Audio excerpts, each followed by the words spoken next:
તમને ખબર છે 3 એવા એસ છે કે જે તમારા વેટ લોસ માટે બહુ જરૂરી છે. એ કયા એસ છે? પહેલું એસ એ છે સિટિંગ. ઘણા લોકોનું જીવન બેઠાડું હોય છે, ઘણા લોકોનું વર્ક બેઠાડું હોય છે, જેના લીધે એને એવું લાગતું હોય છે કે મારો વજન સિટિંગના લીધે વધી રહ્યો છે.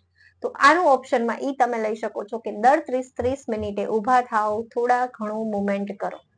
બીજો એસ સ્લીપ, ઊંઘ. તમને એવું લાગતું હોય છે વર્કઆઉટ એક્સરસાઇઝ ટાઈમે તમારા મસલ્સ અથવા તો ફેટ લોસ થાય છે, પણ તમારી ઊંઘના લીધે એના ઉપર પણ ઇફેક્ટ પડી શકે છે.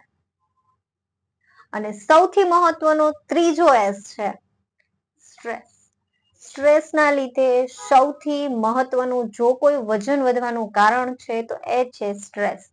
ખાસ તમે સ્ટ્રેસને મેનેજ કરો અથવા તો સ્ટ્રેસને મેનેજ કરવા માટે યોગા, એક્સરસાઇઝ કરી શકો છો. તમારા માઇન્ડને રિલેક્સ માટે કોઈ બીજી પ્રવૃત્તિઓ પણ કરી શકો છો. જો વેટ લોસ કરો છો તો ખાસ આ 3 બાબતોનું ધ્યાન રાખવું બહુ જરૂરી છે.